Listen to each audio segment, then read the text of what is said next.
여름 이제 여름 막바지인데요. 계절마다 이제 특성이 있잖아요. 여름 하면 그 특성이 뭡니까?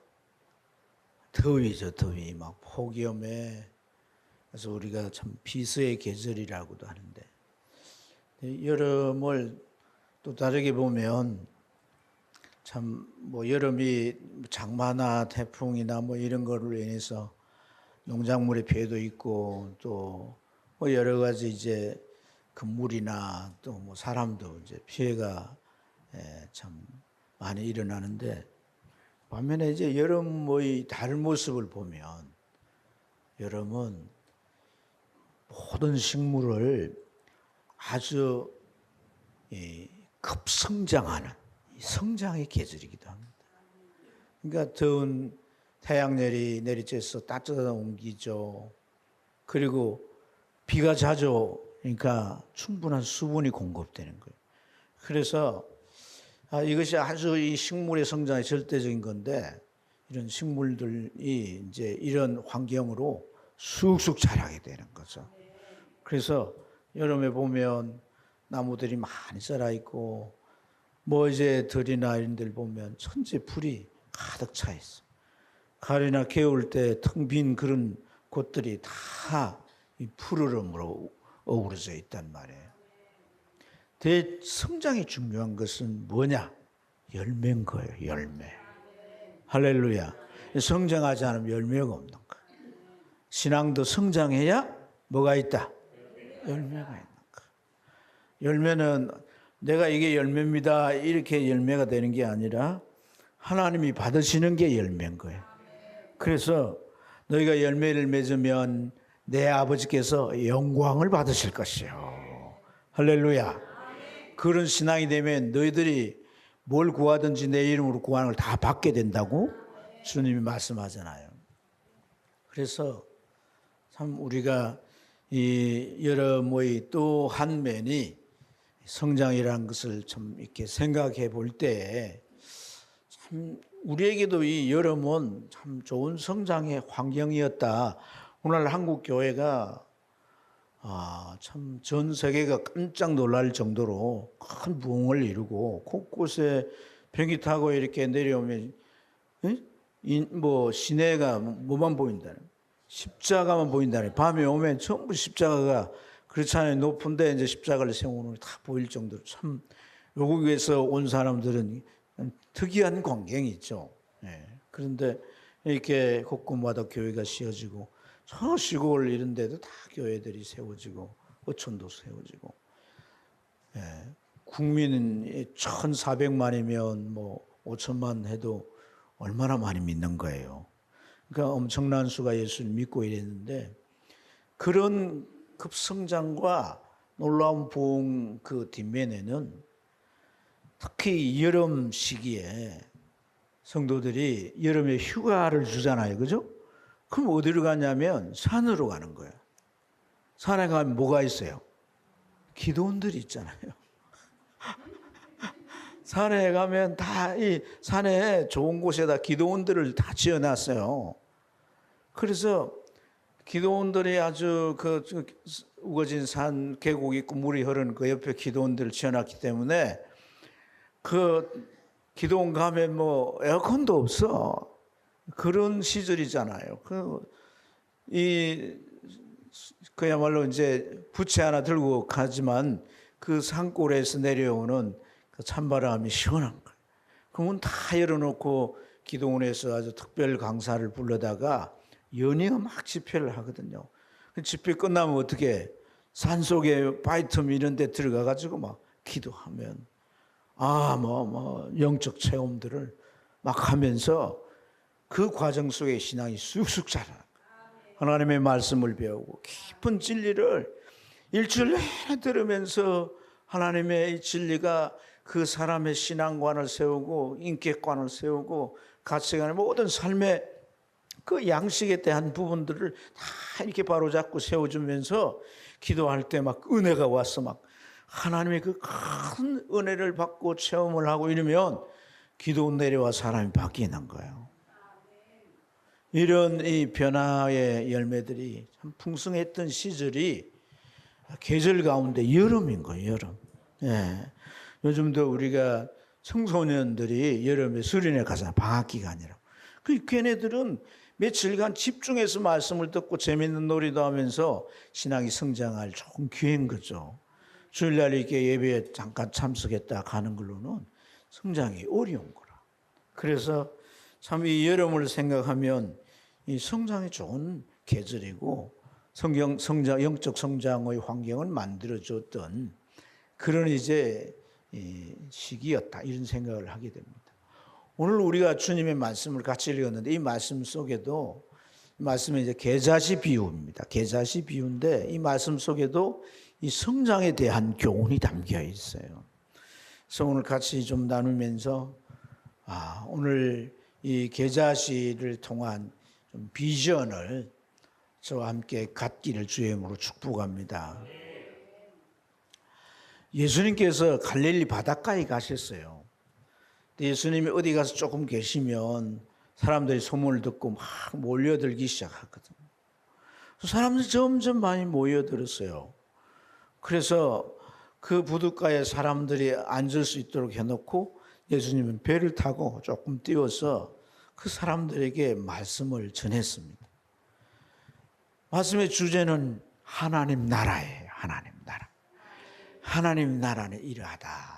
이러면서 하나님의 나라를 이제 말씀해 주셨는데 나라라고 해서 무슨 거창하게 국토가 얼마나 넓으며 뭐 주권을 가진 자가 얼마나 대단하고 뭐 리더십이 뛰어나고 뭐 이런 얘기가 아니고 비유로서 설명해 주시는데 농사를 짓는 농부의 비유예요. 농사 짓는 비유예요. 씨를 뿌리면 땅에서 씨가 자라는 거죠. 그래서 열매를 맺지 않느냐. 그 열매를 또 농부는 이제 가을에 추수를 하는. 그래서 마치 이 복음의 씨가 이제 이 말씀을 통해 전하여지게 되면 우리 마음밭에 그 씨가 떨어지는 거예요. 할렐루야. 씨가 떨어지는 순간 성령께서 우리로 하여금 쫙 비추어 주시는데 내가 하나님을 떠나서 그냥 이 세상 것 바라보고 욕심을 버리지 못하고 살다 보니까 온갖 죄를 지었구나. 하나님을 떠난 것도 문제지만 많은 삶에 이 죄가 있는 걸 깨닫고 자신의 죄를 회개하게 되는 거예요. 회개하게 될 때 그 속에 어떤 변화가 일어나느냐. 성령이 임재하시고 할렐루야. 그 사람을 새롭게 하는데 그걸 거듭남이라 그래요. 그래서 이 4장에는 거듭남의 비밀이란 표현으로 쓰는 거예요. 이게 신비란 거죠. 신비. 우리가 거듭나는 거예요. 세상에서 하는데도 우리가 태어나야 되잖아요. 태어나야 되잖아요. 태어나야 우리가 사람으로 살잖아요. 동물들은 이 짐승의 자식으로 태어나 짐승으로 살. 우리는 사람의 자식으로 태어나 사람으로 사는 거예요. 동물과 우리는 같지 않아요. 아멘. 마찬가지로 영적 이 하나님의 나라도 우리가 태어나야 되는 거예요.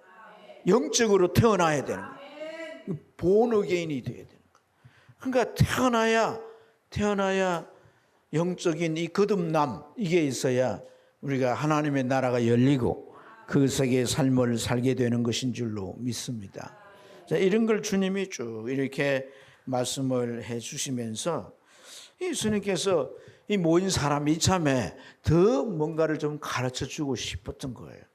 그래서 이제 몇 가지의 비유와 더불어서 또 하나의 비유를 말씀하는데 그게 이제 30절. 30절에 보면 이런 표현을 합니다. 우리가 하나님의 나라를 어떻게 비교하며 또 무슨 비유로 나타낼까 이렇게 말했어요.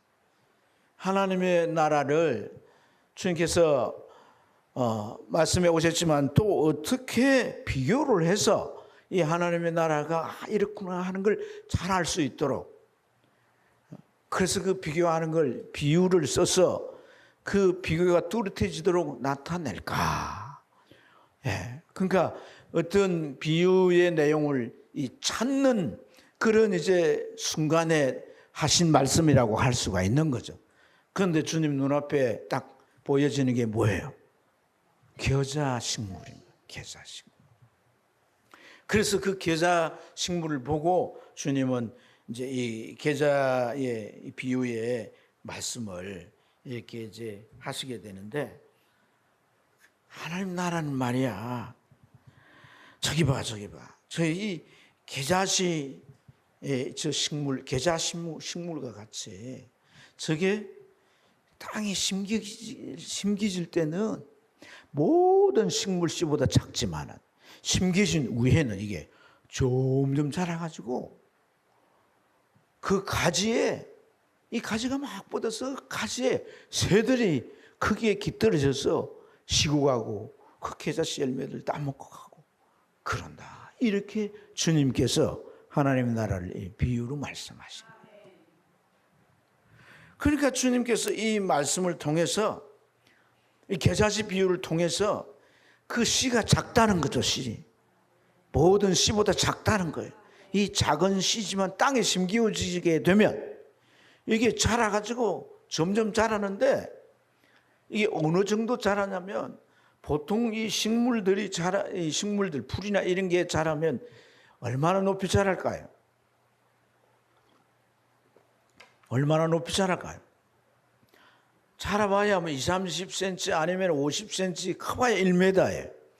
그런데 이 겨자씨는 잘 자라면 3m, 5m까지 되는 거예요. 이게 지금 2m 뭐 좀 얼마 할 건데요. 3m, 5m 같으면 얼마나 큰가를 상상해 봐요. 그러니까 이 겨자씨의 비유 말씀하신 특징은 작은 씨지만 그걸 심어 놓으면 그렇게 커져요. 그래서 막 새들이 와서 깃들고 쉬어떡하고 열매를 따먹고 간다라고. 식물 중에 좀 특이한 식물이죠. 근데 이러한 식물로 하나님의 나라를 주님께서 비유해 주신 것이란 말이에요. 주님께서 왜 이 겨자씨 비유로 이들에게 비유의 말씀을 해 주실까? 작은 씨인데, 모든 씨보다 작은 씨인데 이게 심기우지기만 하면 엄청 커가지고 새들이 깃들게 된다. 오늘 이 바닷가에 모인 사람들을 한번 보세요. 한번 보시라고. 어떤 사람들이에요? 바닷가에 모인 사람들 어떤 사람? 옆 사람을 봅니까? 바닷가에 모인 사람들은 되게 직업이 농부나 어부나 시골 마을에서 그냥 그렇게 살아가는 분들이에요.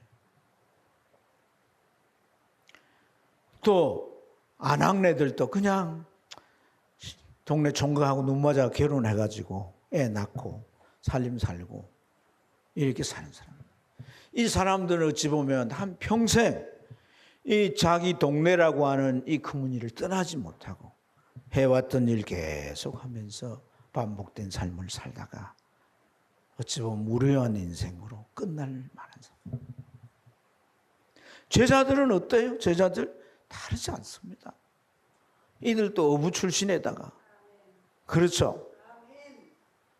뭐 그리고 또 공무원도 있었지만 그 공무원이 하필이면 세관원이야.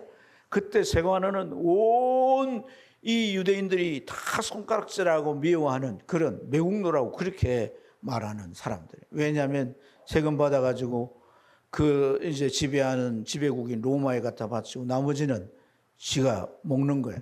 그러니까 자기가 많이 먹으려면은 세금을 일정히 바쳐야 되니까 많이 먹으려면 많이 내게 해야 될 거 아니에요. 이런저런 세목을 붙여가지고 세금을 많이 착취했던 거예요.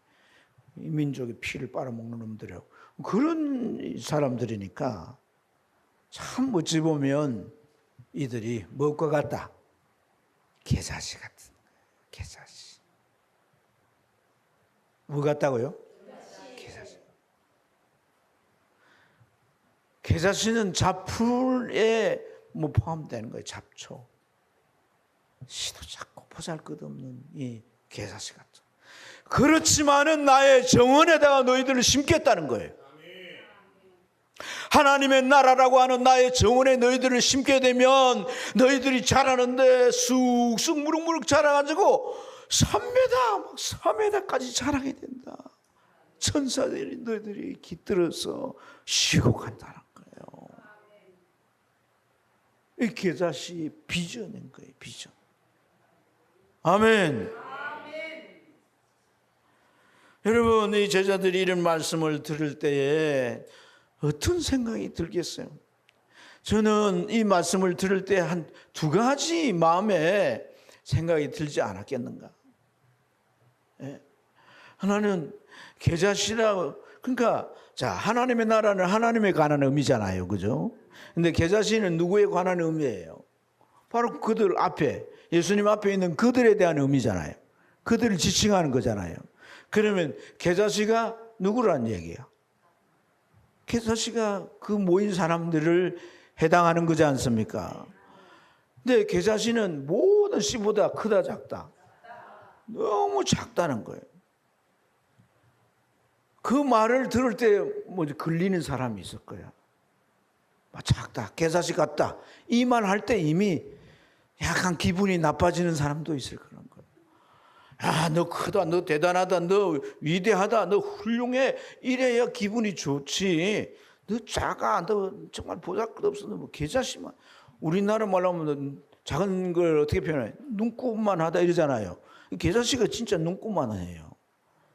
며칠씩 안 씻다가 뭐 이렇게 하면 크겠지만 하룻밤 눈곱은 조금 하잖아요. 그만큼 작아요, 겨자씨가. 근데 그런 겨자씨라고 생각을 하면 조금 기분이 나빠질 수 있거든요. 그래서 유대인도 좀 이 작은 거에 대해서 이렇게 겨자씨만 하다 뭐 이렇게 표현해요. 근데 우리나라는 특히 이 작다는 거에 대해서 굉장히 민감해요. 엄청 기분 나빠해요.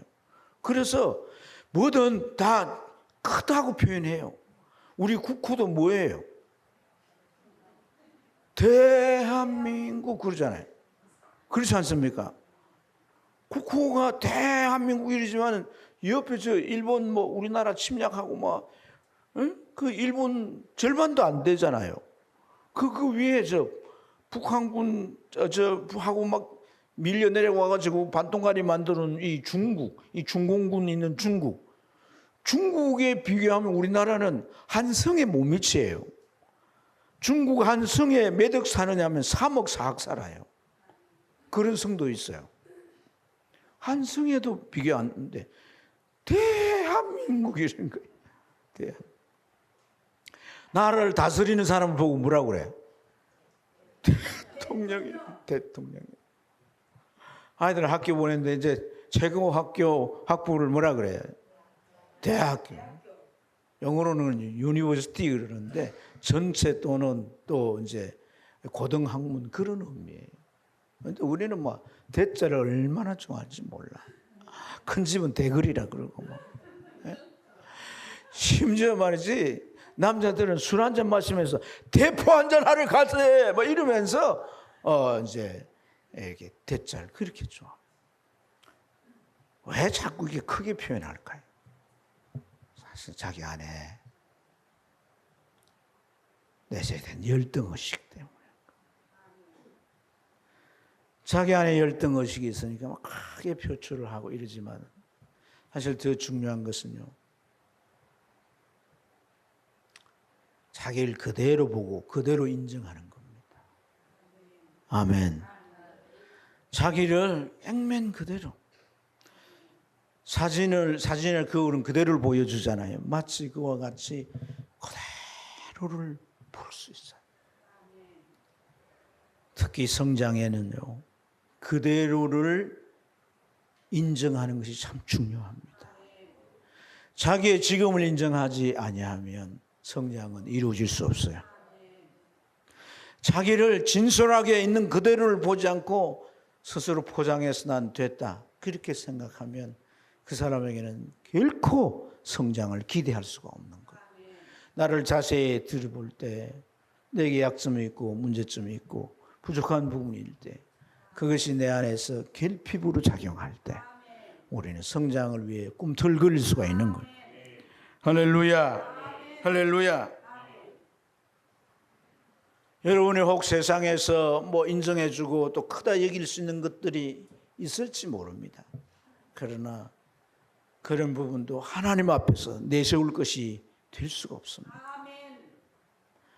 바울 사도는요, 그런 바리새인이라는 그룹은 사실 이스라엘을 지배하는 계층입니다. 그 지배하는 계층의 수장이 될 수 있는 후보였어요.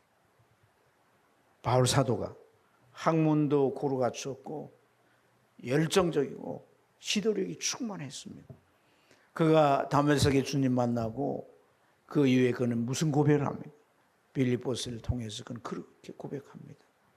내가 지금 세상에서 가졌던 모든 것을 나는 배설물로 여긴다. 배설물이 뭔지는 아시죠?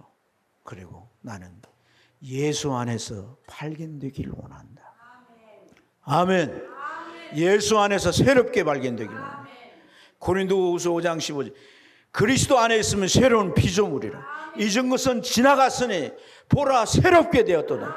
나의 새로움 하나님이 인정하시고 하나님이 열매를 받으시고 하나님이 위대하게 쓰실 것에 대해서 시각을 돌리기 위해서 그는 과거에 세상에서 바라보고 추구하며 얻은 모든 것들을 보잘것없는 그런 배설물처럼 여기고 버리고 오히려 예수 안에서 발견되려고 했다고 말씀하는 줄로 믿습니다. 할렐루야. 여러분 이 계자씨를 보세요. 계자씨가 왜 그렇게 잘하는가 하는 것을 제가 이 계자씨 그 식물 도감을 이제 패가지고 계자씨 팔레스타인 계자씨에 대해서 찾아봤어요. 찾아봤더니 그 안에 요소가 신눈이 있고 그 안에 당분, 단백질 또 몇 가지 성분과 함께 그 이제 배젖 이런 것들 외에 다른 건 없어요. 대개 식물들 속에 있는 성분들이에요. 근데 계자씨가 왜 이렇게 성장하게 될까? 다른 식물들은 커봐야 1m에 1m도 채 못 커요. 그런데 왜 이렇게 계자씨가 성장하게 될까? 왜 그렇게 했어요, 여러분? 그 안에 성분도 별로 다를 바가 없는데 왜 그럴까요? 왜? 환경입니다. 환경. 그래서 척박한 땅에 심으면요 다른 씨들처럼 뭐 50m 커봐야 70m 이렇게 밖에. 근데 좋은 땅에 심으면 막 쭉쭉 뻗어가지고 3m, 4m까지 자라. 참 여기에 비밀이 있어요. 내가 태어났고 내 부모, 내 환경, 내 처지 살아가면 그만큼 그 정도밖에 안 돼요. 하나님의 나라라고 하는 환경 속에, 교회 속에, 주님 안에 심겨지게 되면 내 안에 이 속성들이 다 바뀌게 되는 거예요. 더 크게 되는 거예요. 재능이 커지게 되는 거예요. 의식이 커지게 되는 거예요. 꿈이 커지게 되는 거예요. 지혜가 커지게 되는 거예요. 뭐든지 다 커지게 되는 거예요. 위대하게 커지게 되는 게 환경이었다.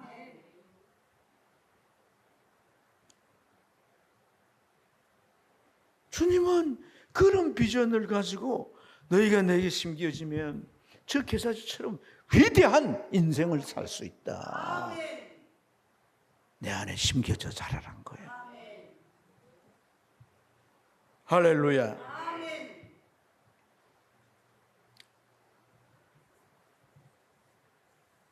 에이브라함 링컨 대통령이 미국의 16대 대통령인데 이 대통령은 어릴 때 너무 가난해요. 그래서 통나무 조그만 통나무 집에 뭐 그 방도 있는 게 아니고 그 안에 그냥 이렇게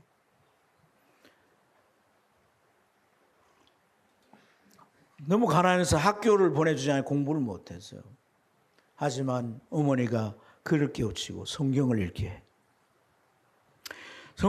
하고 교회를 열심히 다니면 주일학교에서 이제 성경을 배우고 또 여러 가지 이제 그것들을 이제 배우면서 성장을 했어요. 청소년이 되면서 꿈을 가진 거예요.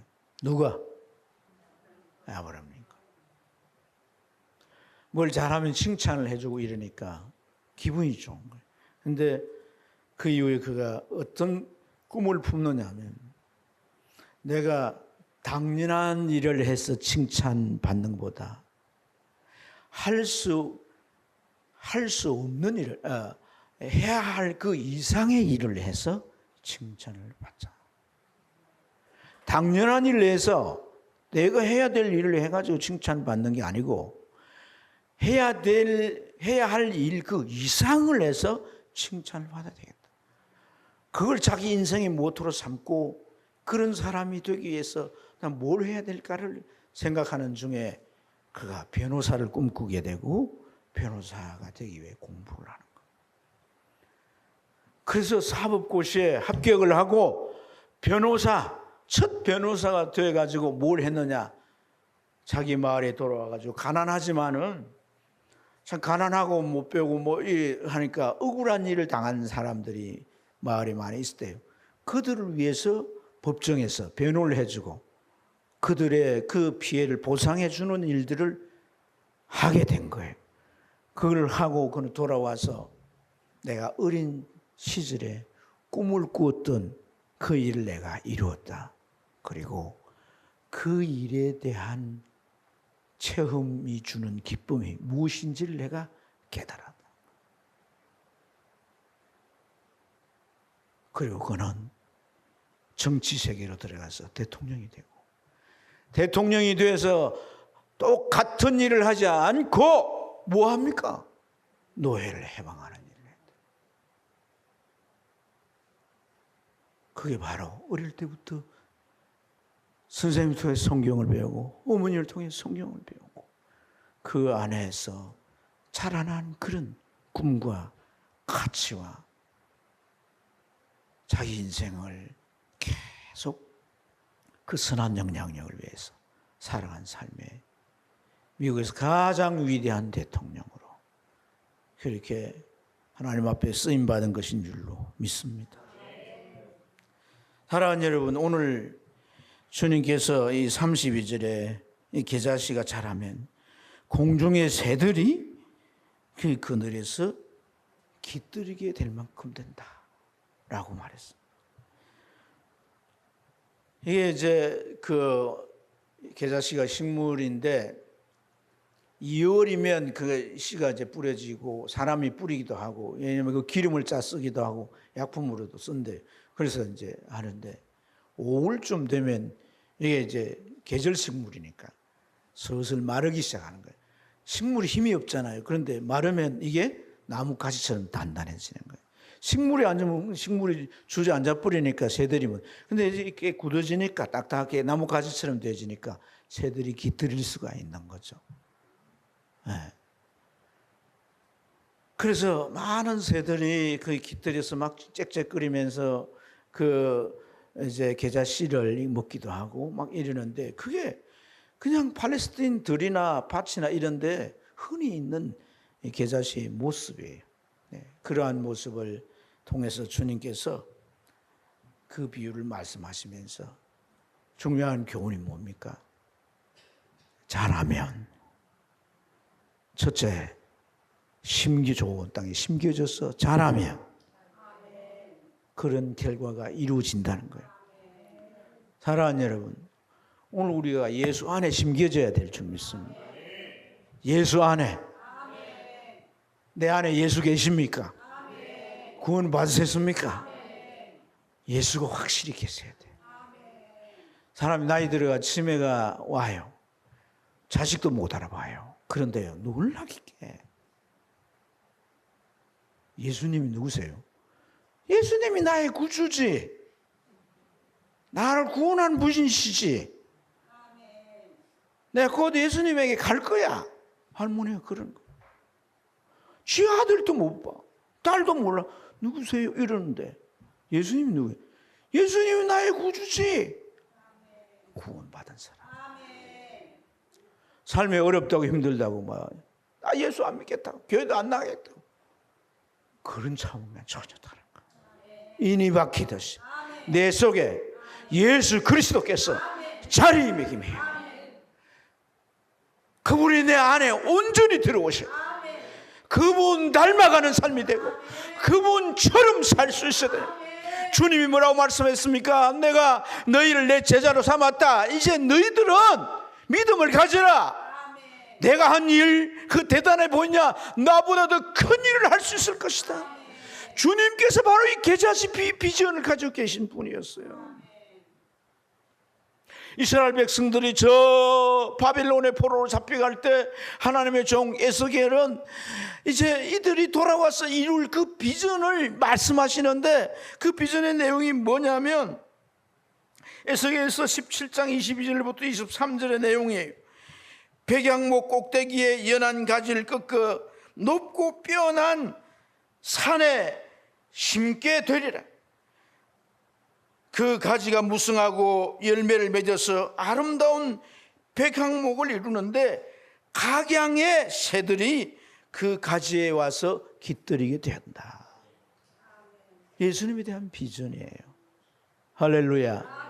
너희가 포로로 잡혀가고 가서 너희들의 모든 자유가 박탈되고 노동력이고 뭐고 다 착취하고 빼앗고 채찍질하고 그런 삶을 살지라도 너희를 다시 돌아오게 할 것이고, 너희 가운데 내가 높은 가지 위에 연한 가지를 꺾어서 높은 산 위에 그를 심어서 큰 백향목이 되게 온갖 새들이 거기에 깃들게 하겠다.